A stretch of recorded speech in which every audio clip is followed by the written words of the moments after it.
So learning health networks they're relatively inexpensive to implement considering the other investments that we make in healthcare today. Overall, they create better health outcome, and better health outcome means less disability, less morbidity, less admission, less length of stay in hospitals and in highly expensive care environments. And that means lower costs. A couple examples of that. One is the patient safety network. This network has saved 20,000 kids from serious harm events, which have had an estimated savings of $360 million.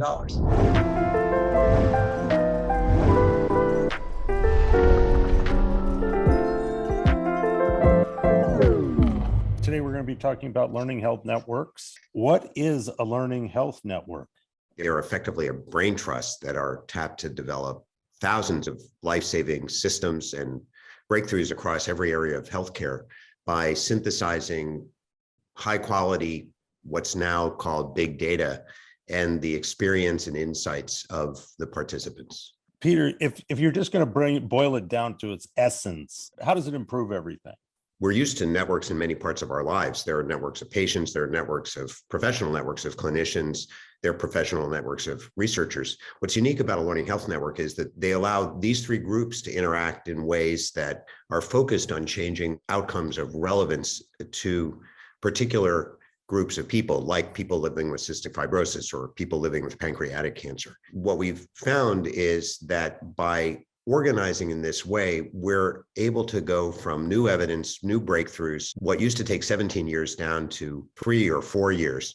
And we're able to pull information from electronic health records in ways that provides much more reliable information, and it enables clinicians to know how their patients are doing and to take that information and apply it on an individual patient one by one. I really want to talk about this doctor-patient collaboration inside the Learning Health Network. How does it work? When you go to the doctor, you are a patient.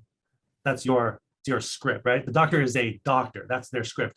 And that constrains how you interact as people. What we are able to do by changing the way that people interact with one another, by making it clear that everybody has expertise to bring, by flattening that power gradient and the knowledge gradient, so everybody has the knowledge and the data to interact, and by changing the culture so that we're collaborating towards a common goal, we make those interactions different. We make them more productive. We make them more open. People can share, people can ask questions, they can talk more. They are then able to collaborate. When you go to the doctor, often you have to repeat the whole story. And if it's a complicated story, it can be really, distressing to talk about it. It can be boring. You get the details wrong. What would it be like if you didn't have to go through all of that over and over again, and you and your doctor could decide beforehand, here's what we want to talk about this time? How do learning health networks attract the best experts in the world? So it's not just medical experts, it's also community experts, people living with the disease, and it's also other health professionals, dietitians, social workers who come together. The reason why we're attracted to work together in this way is that first, we're working on important problems. Second, we're committed to actually making a difference in outcomes. Third, we have data to allow us to see how well we're doing. Most people, I think, believe that clinicians have data about how populations of people are doing or what their outcomes are, but that's actually not widespread. When you bring together the people with the information that we're hungry to have to actually see how we're doing, it's very attractive and people will go to work. Now, you have all of this system, kind of operating, but how do you identify, develop, and you share these best practices? So how are you communicating? With these learning health networks, there are multiple hospitals involved, multiple sites of care across the country. And so you, as a clinician, might have 20 or 100 patients. And that's a lot, but it's, there may be 20,000 or 30,000 or 300,000 across the country. And so we start to aggregate information from all of these care centers. We use data use agreements to make sure that we're sharing the data correctly. We go to work on identifying data from the electronic health record and other data that's collected. And then we can take a look and see, at a care center level, are people getting different results? And you'll have variation. Then the question is, okay, if somebody is doing well here, let's go and see what they're doing. if they're doing something different than what I'm doing, I want to know. We talk about a baseline. So we identify a piece of it, like we're saying data, but what is data? Data is things happening in the hospital. It's not some fancy thing. Michael, you talked about the electronic medical health record, but what is data? And then does it take courage? When we talked about the courage question, is this the fundamental thing that a doctor has to be able to look at their own practice and say, well, wait a minute, I could do better? For clinicians to keep up with what really matters in today, with what's advancing in the field of science and technology in their sector, in their space, you need a collective brain trust to be able to pull it off.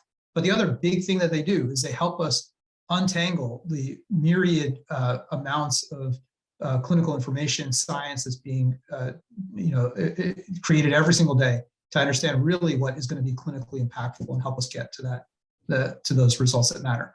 Can you get a little bit more specific though, and let us know, how do these networks aggregate, synthesize this high quality data? How do they do it? In the congenital heart disease network, one of the observations the network made, was that one of the determinants of whether kids lived after surgery was whether or not they could gain weight. These are little babies operated on the very first day of life with one of the most, if not the most complex heart procedure. They're then sent home with their families and all connected to tubes. They're not getting enough oxygen, an overwhelming thing for families. Some of the babies at some of the centers grew, at some of the other centers, they lost weight. The network identified what was going on at the successful centers, and then a group of experts got together to really unpack what was taking place. Was it because the centers were giving out scales to take home? Was it how they were communicating with families when they had a question at home? Did they have pulse oximeters to measure the baby's oxygen saturation? What was the right bundle of things, and what could practically be accomplished at other centers?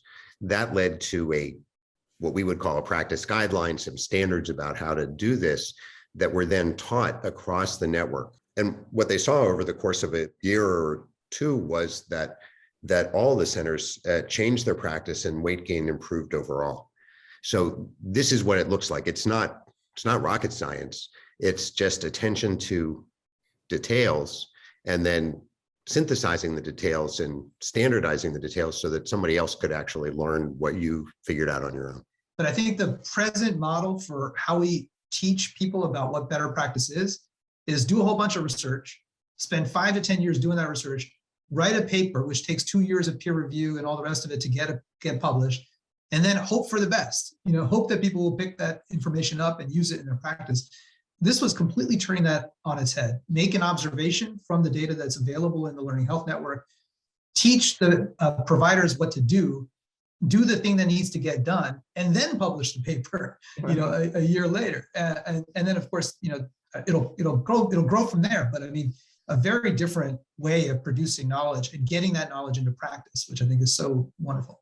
So to do the actual work, because engineers, doctors, who are the stakeholders that have got to actually come in here to get the system even better? This is a team, as Michael said, it's a team that runs the Learning Health Network, the organization. And that team includes clinicians, clinical experts, people who are expert in the particular condition. It includes other clinicians who are people like me, epidemiologists, or like Michael, or like Kedar, who are experts in changing systems. Then it includes people like project managers and systems engineers and technology people to build the software. And it involves people to teach and coach.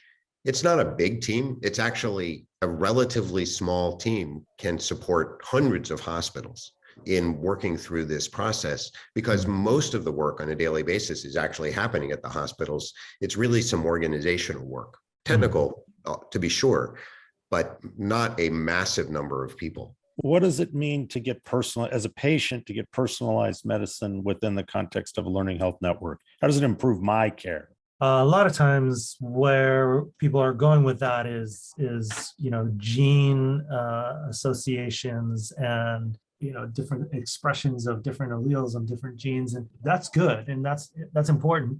But a lot of time, what we really need is this treatment working? The medical research that is done, sort of the gold standard of medical research, is a clinical trial, which compares the average effect on groups of patients, all things being equal. All other things are not equal. And second of all, you're not a group of patients, you're a patient. And so personalized medicine really is, for me, what can I expect?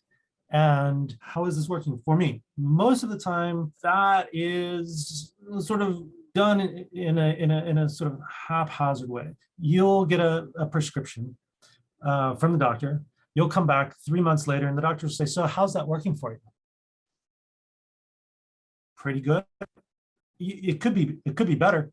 I mean, we could actually get some data on that, right? We could actually measure in advance. We could say, how was that? How did that go for you? What's your, what are your symptoms like? What's your health related quality of life like?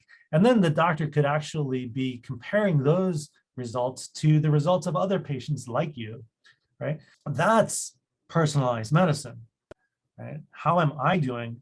And how should I, what should I expect? How soon before I get better? The estimates are unbelievable on this. The estimates are that not long ago that we as clinicians only provide about half the time we tell patients to do what's consistent with the evidence. And then patients are only capable of doing what we tell them to do half the time. So in the end, patients only are able to get 25% or less than what they actually need to improve care for their particular condition. So we're not talking about precision to the 0.001 decimal point right now. We're talking about going from 1 out of 4 things happening to maybe 2 out of 4 to 3 out of 4 things that should be happening in patients. I mean, that would be a massive improvement in whether or not, if we could go from less than 1 out of 4 to 2 out of 4 or 3 out of 4 things happening for people consistently and reliably every time, a lot more people would survive and a lot more people would avoid significant stress or duress from care right now. And people get upset when they hear this because they know they go to a good doctor, right? And their doctors really care. And this is not about a doctor being, trying harder. It's not about, doctors being, mean or no doctor gets up in the morning and says, "I'm only going to give my patients half of what they need." No, if we're getting it right, half the time, that'd be like going to the dry cleaner and getting your shirt back, the correct shirt half the time. No, you get your right shirt back all the time. The dry cleaner does it better than your doctor. It's not because your doctor's not trying. It's right now, what we've got is a bunch of shirts on the floor. If we had a system to get you your shirt, we'd be doing a lot better. We have a system. It's a learning health network.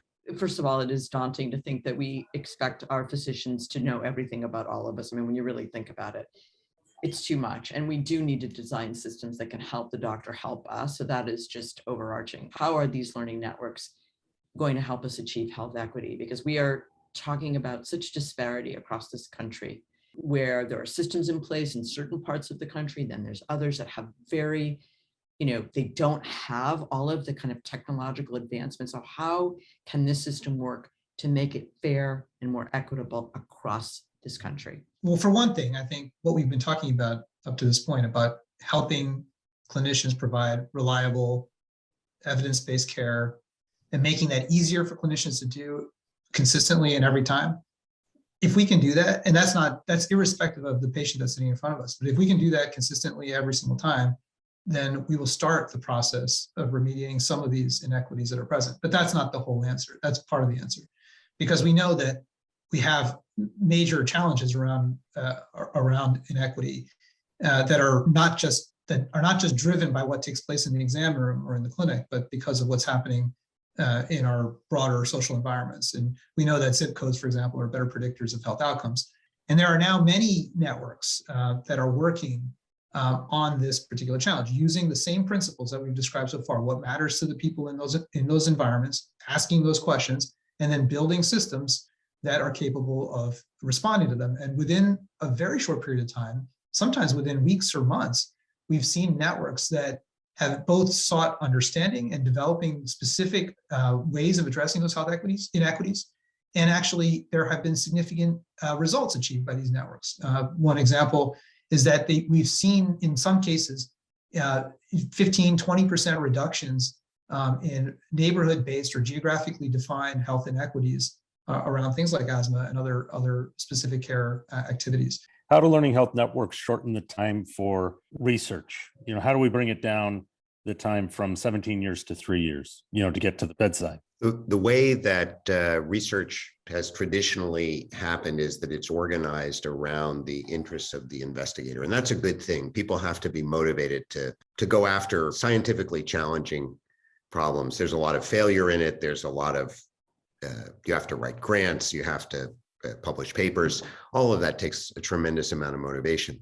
But the downside of that is that it's a little scattershot. Researchers may or may not be working on the questions that are most important to the patients. They're working on the questions that are important to them. That may be an important question, might not be the most important question.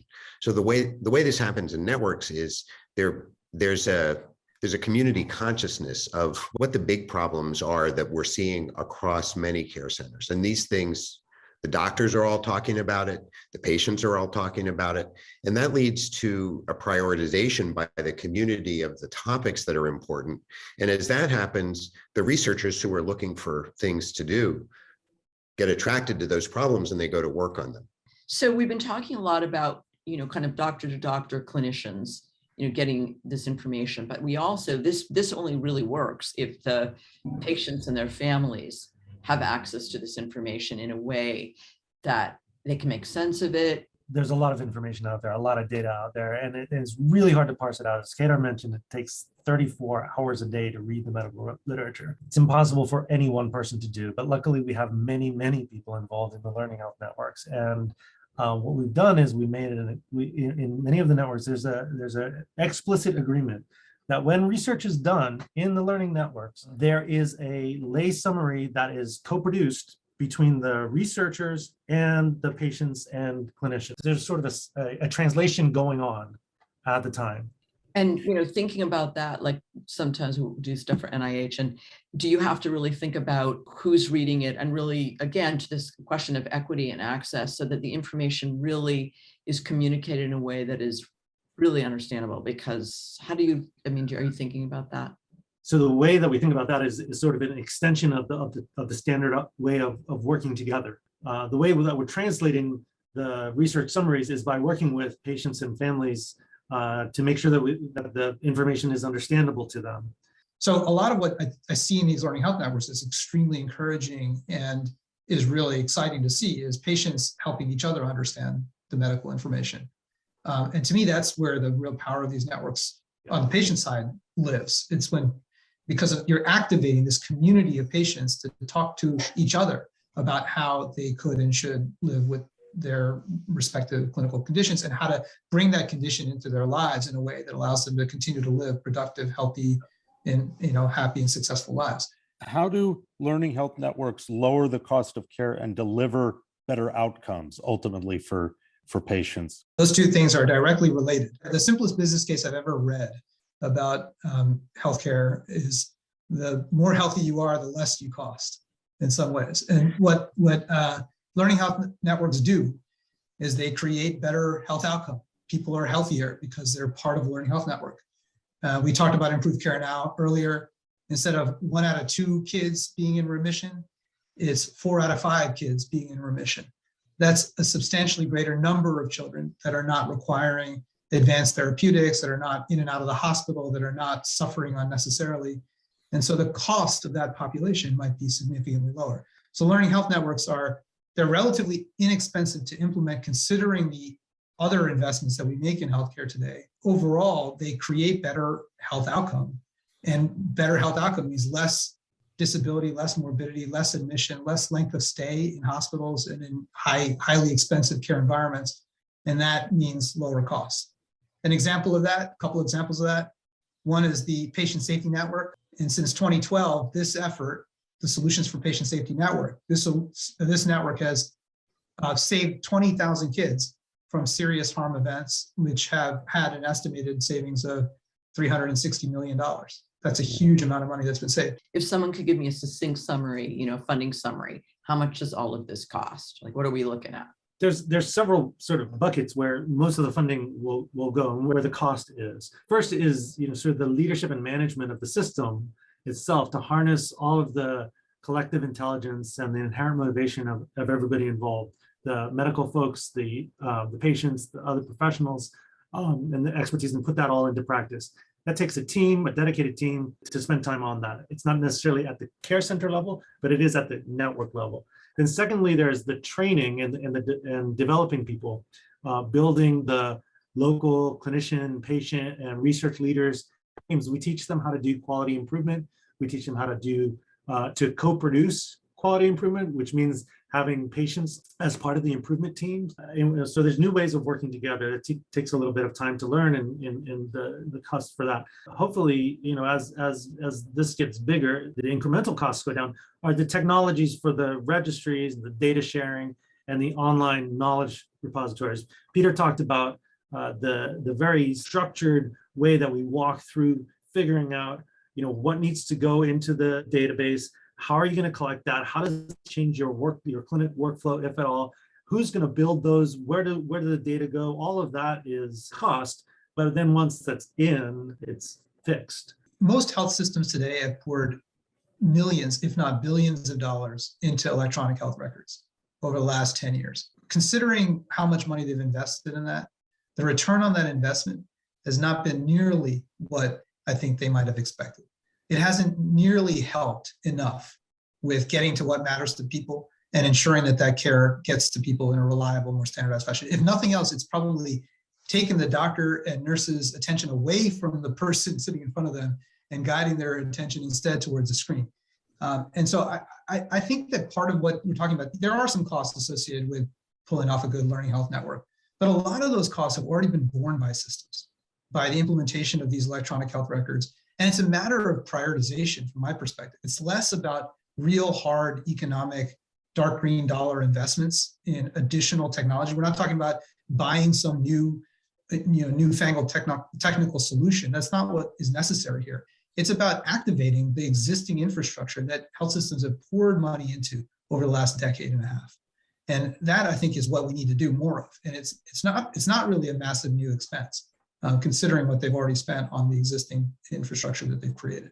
What's new here is it's a pretty simple way of working, but it's a very systematic way of working, so that step by step, pace by pace, we get the right things in the electronic record that matter to people, that they'll use, and that we bring together people in a systematic way so that they can learn from one another. And there's some structure that's required to do that. There's training. There's pretty big mindset shifts that need to happen. In the 12 years you guys have been doing this, has this become a movement? What's remarkable about this is the way that it changes how people feel about healthcare and what they're able to do. I mean, doctors who start to work with us report, this is what I wanted to do all along. The patients are amazed that the difference in care. Learning health networks, a better collective brain.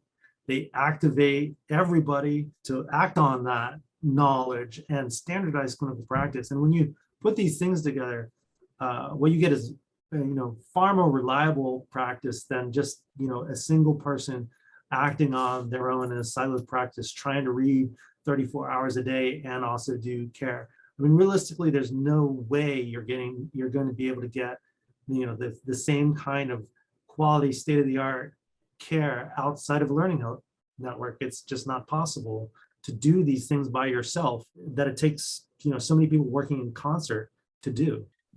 Peter, when you see a child that has gone from, or a parent that's gone from feeling powerless to giving them tools that they can work on together, what has that done for patients and families that might not have ever gotten this?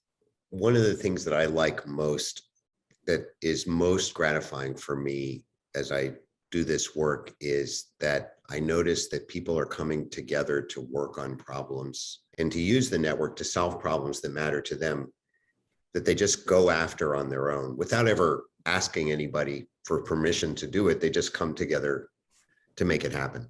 There are groups of college-age kids who come together to work on tools and training and educational materials for other kids who are living with the same problems that they have. And they turn to the network, they turn to the clinicians to look over their shoulder to make sure they're getting the medical care part right.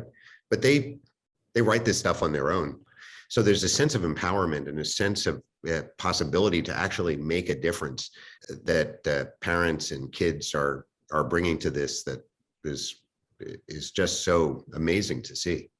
Not only is it about the people that we've directly talked about here, patients, families, researchers, clinicians, but it's all the people in the background that are helping the genesis of this movement as well. Yourselves on this call, on this conversation today. Each of us can connect, I think, to a person, maybe could be ourselves, it could be a family member, it could be someone else in our networks or in our communities, but almost everyone we connect with has someone that's living with a chronic disease or one of these ailments that these networks tackle. And even if these networks are not yet designed to tackle the problem that you have, the question that I'm always wondering about is, why isn't there a learning health network for X condition, for congestive heart failure or for type 1 diabetes yet? And that's why I think this matters, because there will be one soon for every condition there is, because that is what is creating better outcomes for people.